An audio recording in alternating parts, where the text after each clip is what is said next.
Hey everyone, Darren here for the Music Vault. Let me straighten that out. So, two of my buddies, we kind of talk back and forth. My one buddy lives up a couple hours away, and my other buddy lives just up the highway there, about 20 minutes. So we always talk, and we always do these. Well, we don't always. We started doing.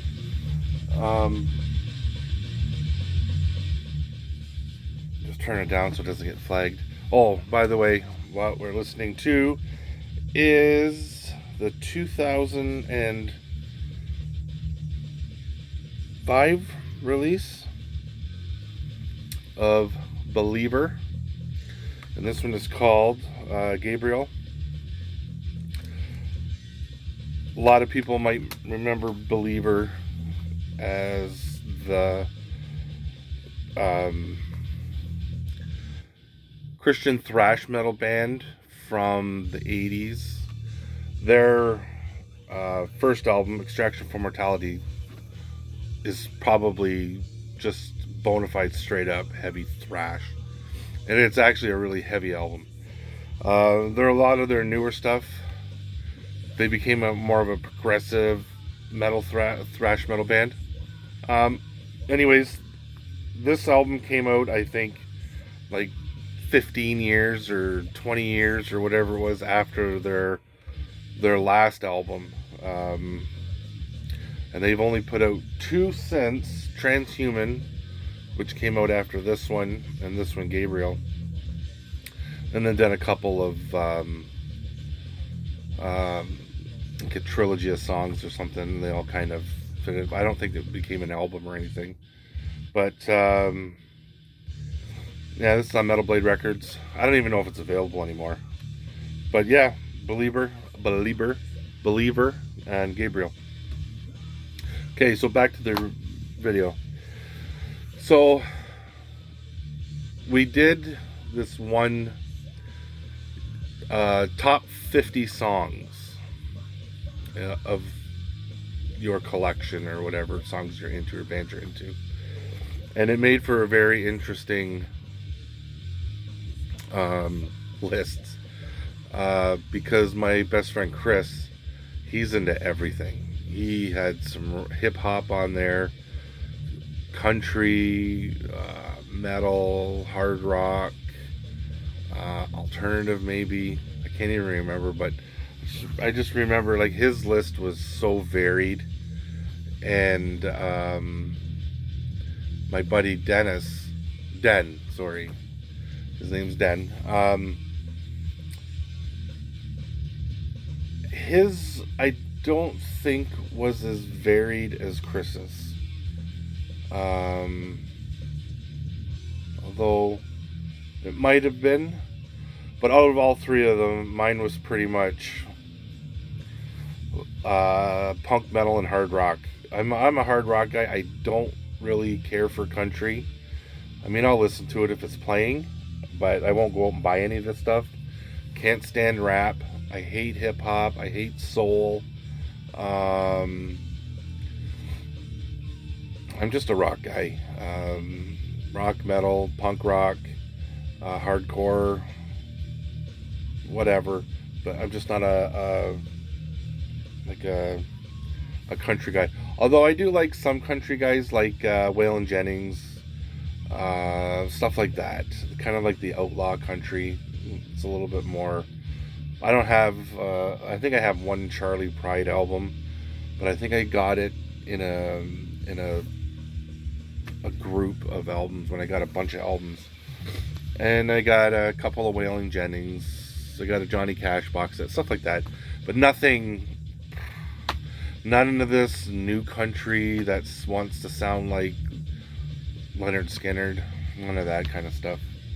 But right now, so this time we did top 25 albums of all time. Like, that would be your favorite albums. And when I was going through it, actually, I started going through it very fast because I went back and I started with albums that got me into heavy metal, albums that meant something to me at a certain time in my past life. Not past life, but back when I was younger. Um, Stuff that got me into a new style of music, took me into a different direction. Just music in general that I kind of grew up on. And when I was trying to do the list, it was all the albums that popped into my head. I took, because the ones that pop into your head right away usually have a significant meaning. So I'm gonna go through them, and I'll give you why or whatever, a little thing.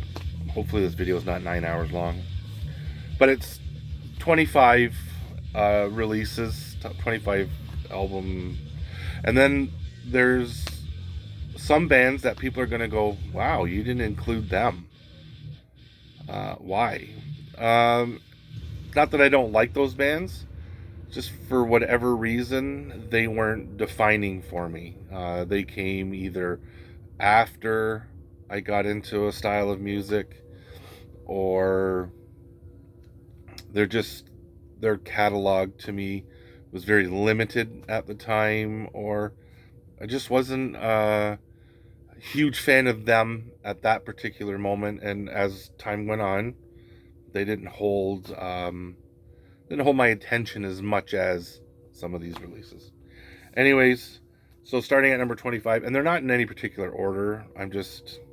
Although I think the top 5, I would have to say, are probably my top 5 releases.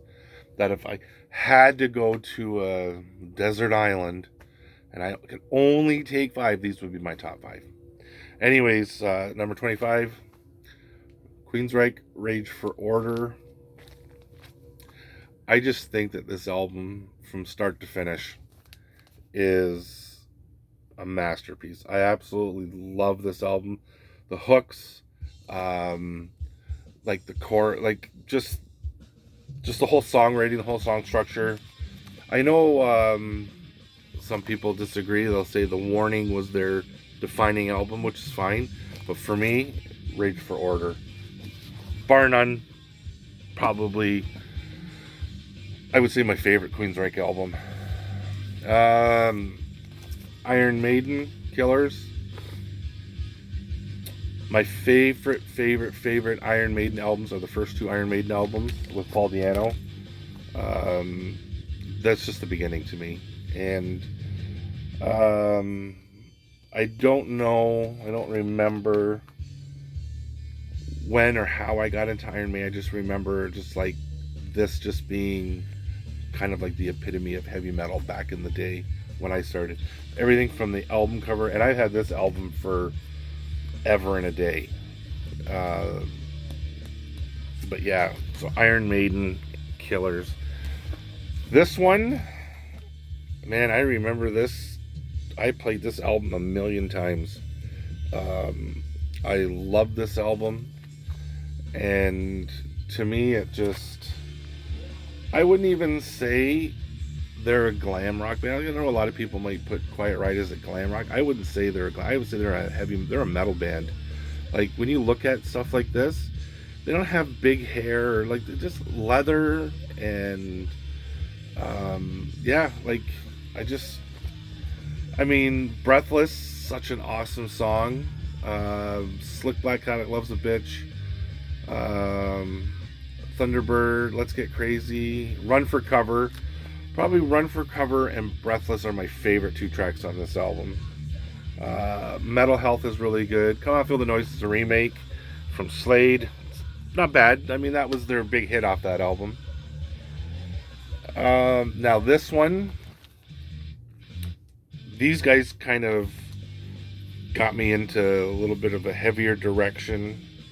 I remember watching a video, a Combat release. It had Death, Faith or Fear, Dark Angel, and I think there was 2 other bands. I can't remember. It's a Combat thing. I have the I have the VHS or something somewhere. I can't remember. But that's Dark Angel. And this album always just kind of resonated for me. This is a Back on Black reissue. This album was kind of it borderlines the whole darkness kind of deal. But it had great songs on it. Death is Certain, Life is Not, Perish in Flames, Darkness Descends, the opening track on this album. This one is a double, I think it's red vinyl, I can't remember. Now this one is pretty much self-explanatory. I got into these guys, I looked at them and went, like, I gotta have that. And this album, start to finish, I am a huge Wasp fan. Although his dark period there on the KFD album and in and around his industrial kind of, I'm not a huge fan of that. But his earlier, their earlier stuff, because a lot of people refer to this as the Blackie Lawless Band. But yeah, this album to me, like, I remember when I was a kid, man, this was like just the coolest album. And this kind of showed, like, I was into the heavier kind of glam stuff. I know a lot of people say they're kind of a glam band or, Sunset Strip band, but they had a lot of, like, darker metal sounding stuff, and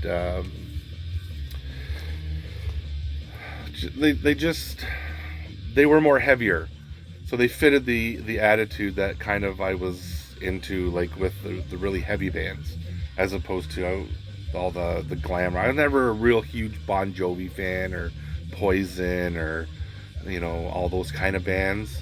Though I didn't mind them, I gravitated toward the speed thrash, early death metal stuff. Now this one, when I was a kid, I became a Christian when I was 12 years old. And when you're a metalhead and you notice those first bunch of albums, they're not Christian albums. So as a Christian, you're kind of like, what do I'm looking for, something that's kind of in the right mindset and the right belief system that you have. And this album, when it came out, it was just called Vengeance back when I had it. I had the cassette, the original cassette, and for whatever reason I traded it, and I regret, because it was just Vengeance. It wasn't Vengeance Rising, it was just Vengeance. And there was another band called Vengeance, so it was a whole copyright thing, so they had to switch off. But this one got me into like all the heavier thrash albums that would come later in life, or later on in my teen years. And it also resonated spiritually with me, and lyrically. Now this album I got when I was a kid. There's always a discrepancy with me with my very first record that I ever got. It was either Fleetwood Mac Rumors or Eagles Greatest Hits 71 to 74. And my aunt used to play this album all the time, and I would go to her house and she would put it on for me, because I loved this album. Such a great album. I'm not a huge Fleetwood Mac fan because they're kind of all over the board. But I do like Fleetwood Mac. But this album, to me, I never get bored of it, ever. And it just resonated me as a kid, growing up, getting into music. And I believe that this one or the Eagles one is my very first record. Now, either one is my first record, and the opposite one is my second record. Those are my first two albums.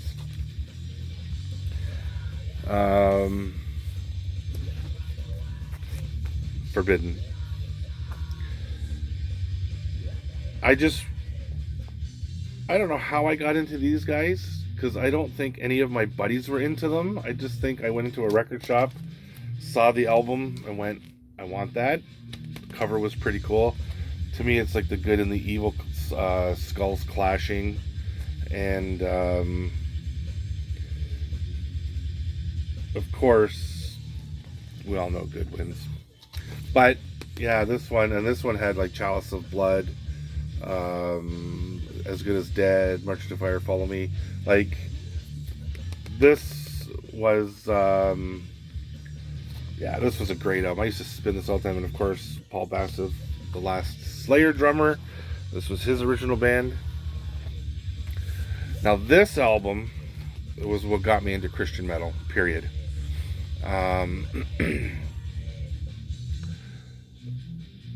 Actually, that's wrong. This album, a buddy of mine said to me, because I was a huge Metallica fan at the time, and he said, if you want something that is kind of close to Metallica but is like Christian, this would probably be. And it's Deliverance.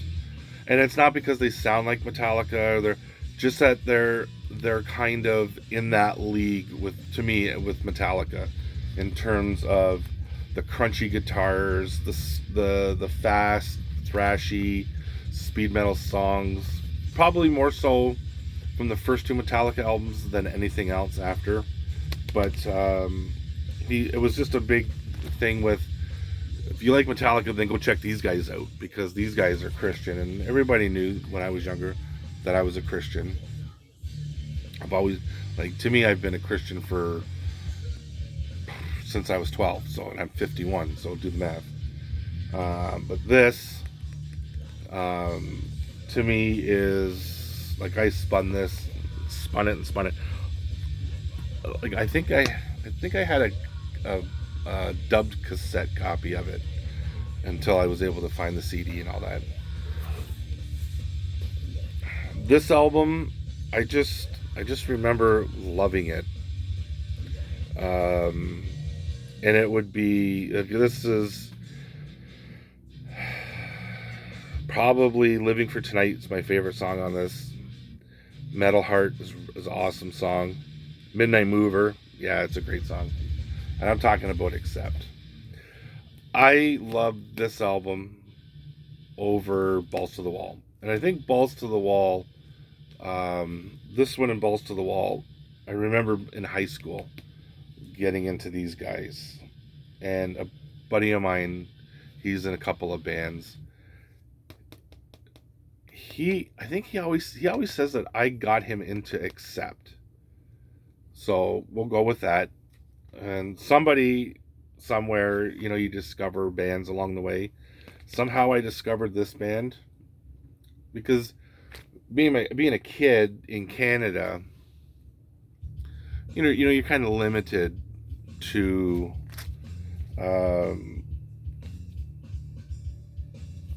your exposure and some stuff, eh? Like, I think the States, more so, you would have more access to stuff. And I never tape traded or was pen pals with anybody, so this band is what got me into hardcore punk rock. This album is, to me, punk rock, 100% hardcore, mohawk, safety pin in the nose, punk rock. And this is The Exploited, Let's Start a War, said Maggie one day. This, to me, this is punk rock. This is hardcore punk. This is why I love hardcore punk. It's very fast. It's very raw. It's very start of early thrash bands, and I think like a lot of thrash bands kind of share similar styles to hardcore punk rock and vice versa. But yeah, that was like, that's what got me into hardcore punk rock. This one, self-explanatory. I remember going to dances when I was a kid in public school, and you know, they'd be dancing and everything, and the very last song that everybody danced to was Stairway to Heaven.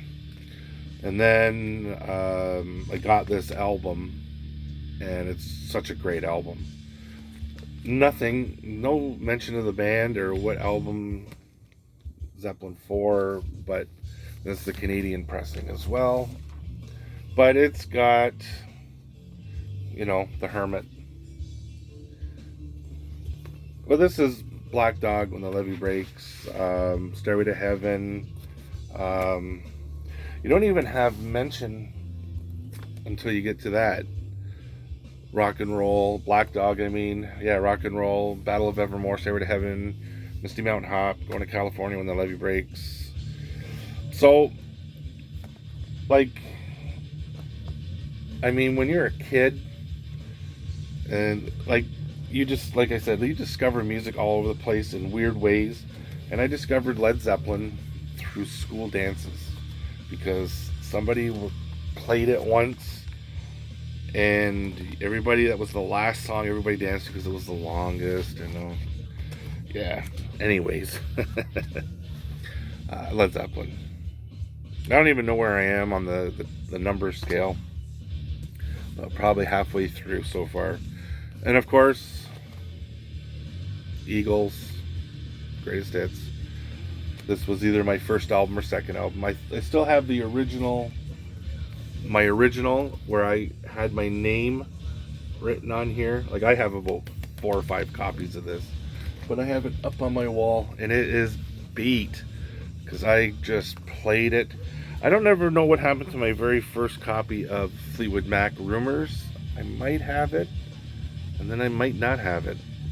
I mean, I've moved over the years, and I know that I've had certain albums, and when I look in my collection, I'm like, where are those albums?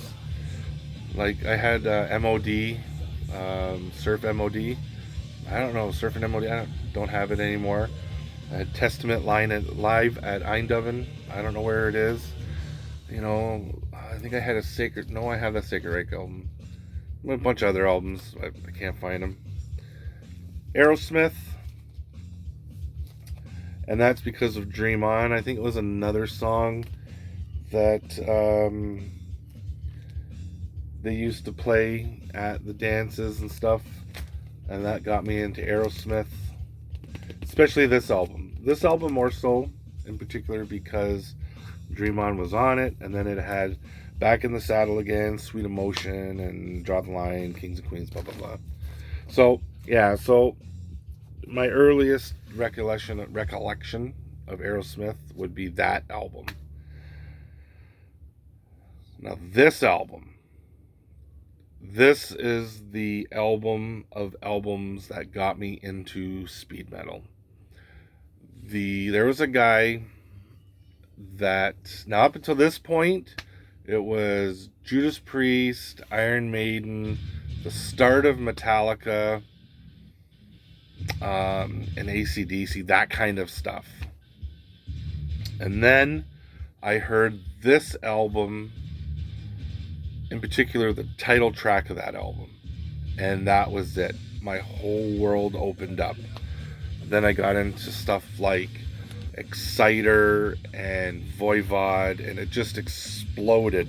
But this album was it. This album was the shiznit. I think, yep, this is my original copy.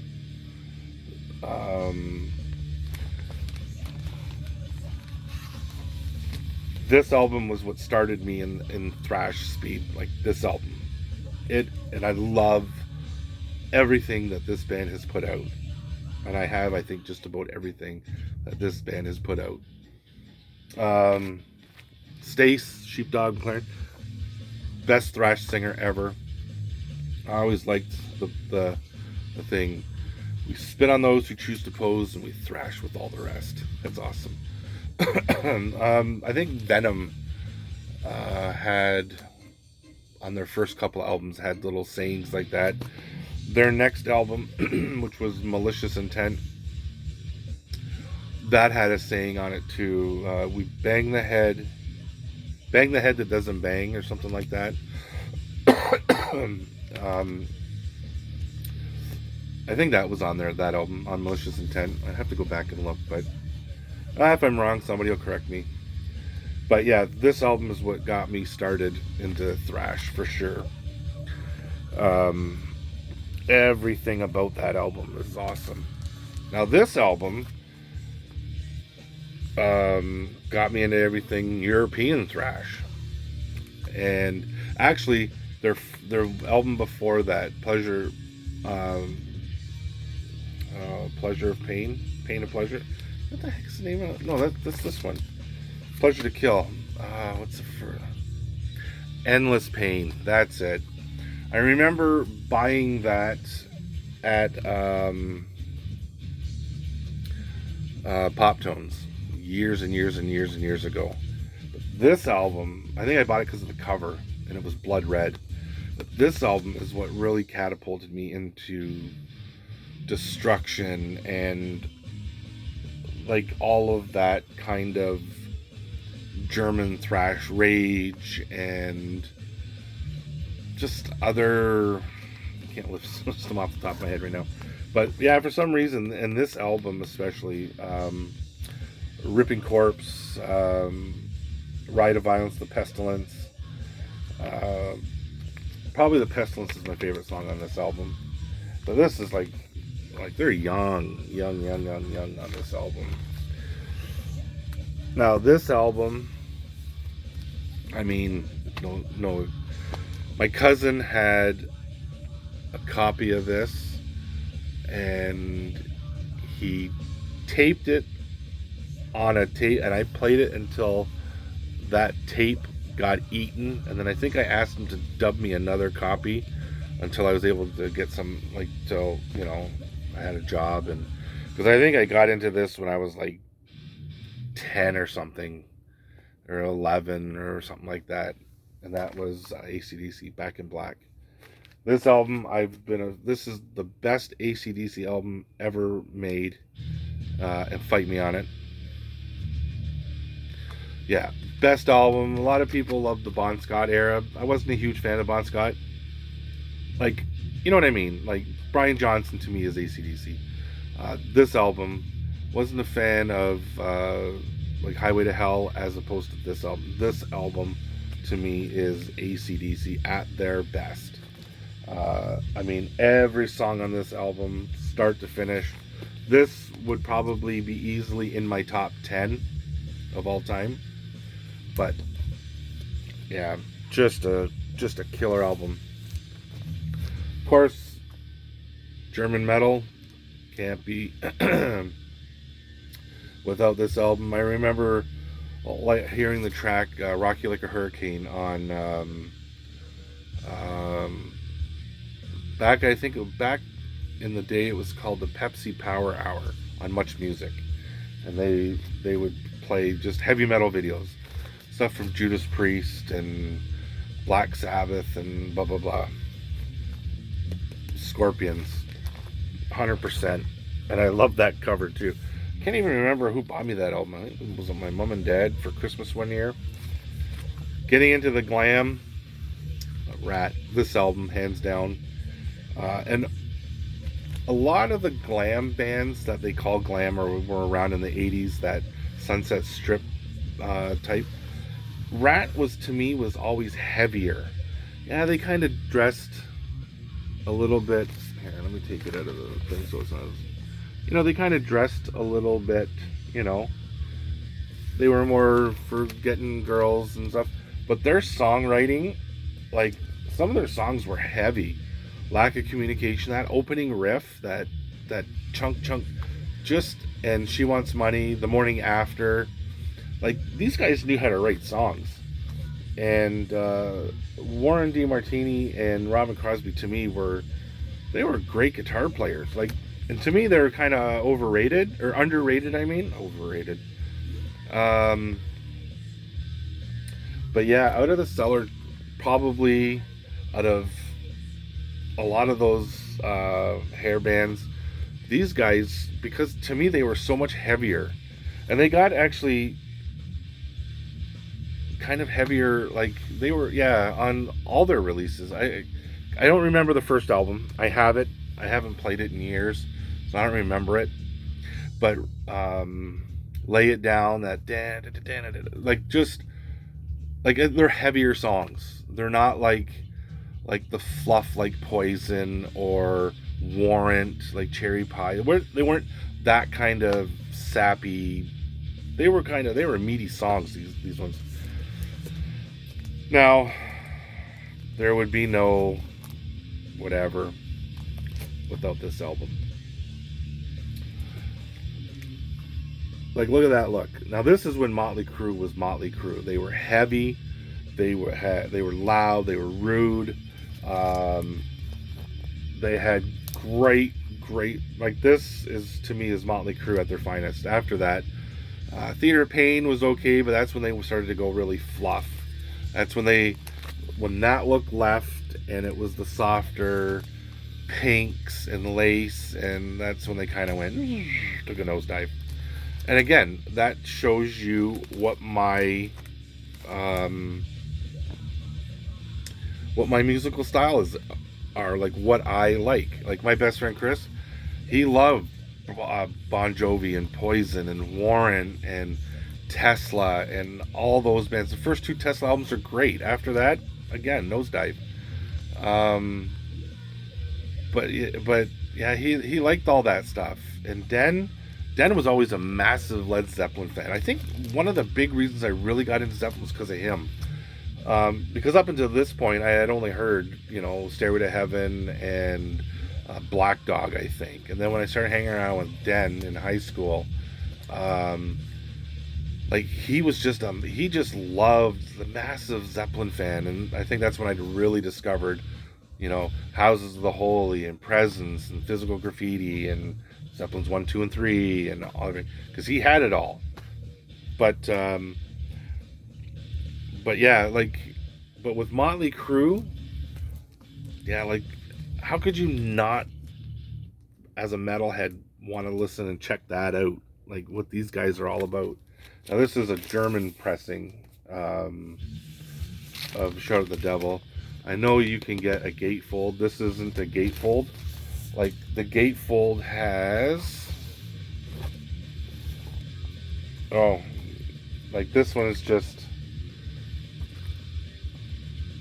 and it's on black vinyl, the red Elektra label. But I should have grabbed the CD. When you open up the gatefold, it has all the four guys in the whole gatefold. That I think is an American pressing. But this is a German pressing, and it's just a single album, no no whatchamacallit, no gatefold, just a single pressing. Okay, so that is my first 20. This video is 33 minutes long. You know what? This is going to be my longest video. Sorry, guys. Thanks for staying this long and staying the course. Got 5 more albums. I thought about splitting them up, but I figured, you know what? I'm here now. I'm doing it. This got me into everything else. Death metal, black metal. This is when I discovered grindcore, everything. Napalm Death. This album right here. I bought this. I spotted that, had to buy it, and of course, change your life. This changed my musical tastes from here on in. The sky was open at that point. Napalm Death, that to me that's what got me into death metal. That's what got me into grindcore, got me into everything. This one is the album that got me into Christian music. Period. Stryper, hands down. My parents, I bought a copy of this, and my parents, I was staying at my aunt's place one weekend. They went away, and they come walking in with this album. And yeah, I took the other one back, and this is the album that I think that my parents bought me. Um, this is my favorite Stryper album, my favorite Stryper song, Soldiers Under Command, my favorite Christian metal band rock album probably of all time. This has everything. This is the epitome of when Christian metal became awesome and cool. This, no brainer. Judas Priest, Screaming for Vengeance. This is when I got into this band. These guys kind of, when my buddies were into Kiss and that Iron Maiden, I was into Judas Priest. Judas Priest was my favorite band for years. I loved Judas Priest. And I started with this album. This album came out in 82, so I was 12 years old. Probably discovered it when I was about 13, 14 years old.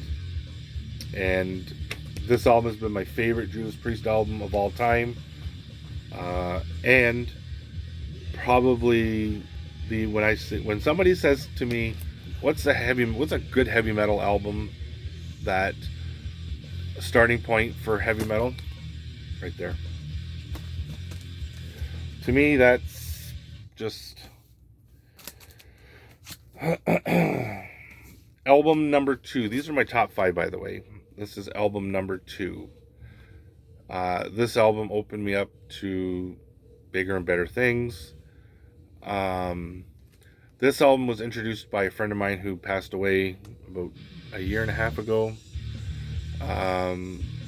Yeah, he got me into this band and Twisted Sister. And this is my favorite Metallica album. And Metallica was my favorite. They took over as being my favorite band for years after Mike introduced me to this. This is my Bonsai issue. I used to have the Kill 'Em All issue, and I won't get into that story, but let's just say I hope it's all scratched for this guy by now. Anyways,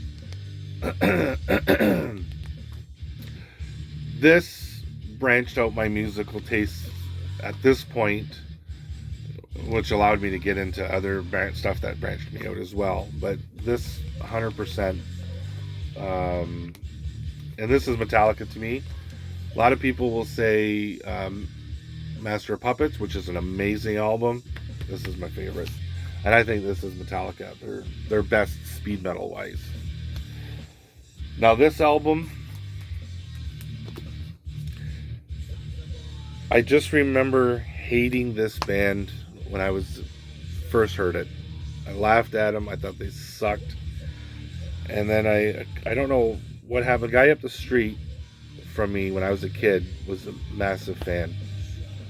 And every time I went over his house, he would play this album, and I grew to love it. Absolutely love it. It has become my favorite album of all time. I can listen to this album start to finish and never be bored. And that is by Rush, Moving Pictures. I bet a lot of you guys were watching this going, he hasn't shown a Rush album yet. Well, guess what? Because it's my number 1. Maybe some of you already knew that. But yeah, this album, I mean, as far as progressive heavy rock metal, yeah, this album is the shiznit. This is to me, this is the epitome right here. This is where it all starts with Rush for me. And then I went back into their older catalog, and of course, up until everything from Rush, the very first album, up until Signals. That's my favorite era of Rush, and this album would be my favorite album. I had a copy of this album. I think I still have my original, but I bought an album off a guy off of eBay, and I forget what album it was. I think it was a Yes album, and he threw this album in there. I was like, this is awesome. It's from the Record Factory, wherever that is. I have no idea where that is. It was $8.98 plus tax. Still has this is the original. So, and this is on the Polygram Mercury record. I want to say it's the Canadian pressing, but I'm not sure. Anyways, yeah, I have a few copies of this album, 3 or 4 on CD and 3 or 4 on vinyl or whatever. But yeah, number 1 album of all time, right here. So, some of you guys are gonna sit there and go, "What about this? What about that?" Okay, so we'll do the top 5. I was never really a huge Black Sabbath fan. And I know somebody might be thinking, no Sabbath. Yeah, I didn't get into Sabbath until later on. Same with Motorhead. Motorhead, I never really got into,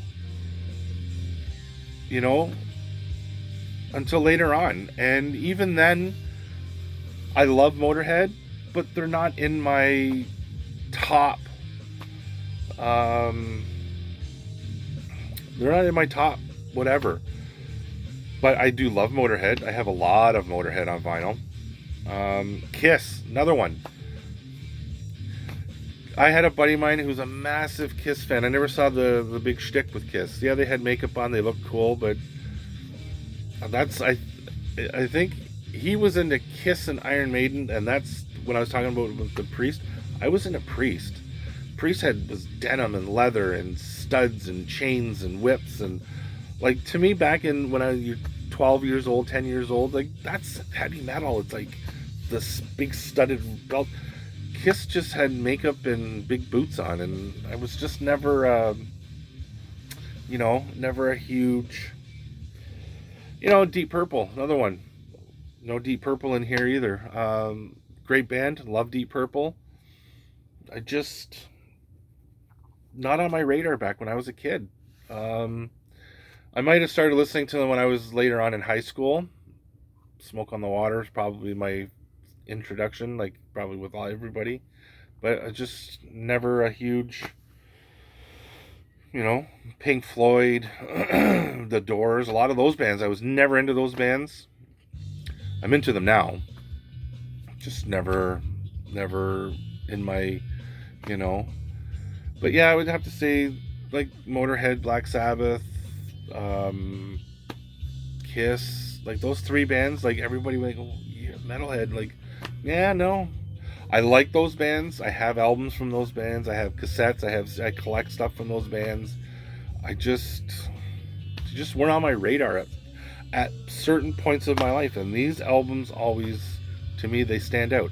Now, 5 years from now, somebody will say, do a list of your top 25 bands. Top 5 will probably always be the same, but that list, depending on where my mind is, what jumps at me, what memories pop back, like Death Angel. I remember I'm Bored, that song. My buddy and I, we rotted that cassette in the car with that song, driving everywhere. That was like our anthem when we were kids. But, there's just like certain times, certain mind frames, like that's what music is. Music brings out all these emotions and things that they just bring back all these memories.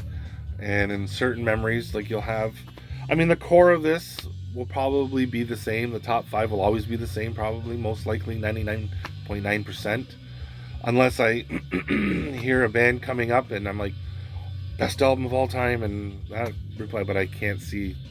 It might go in my top 10, but not top 5. Anyways, at song number 9, we're at 44 minutes, my longest video ever. You guys will probably watch this in 6 parts because I like to ramble on. But you guys have a great day. God bless, and take care. Yeah, that's my new video. You guys have a good day. Cheers.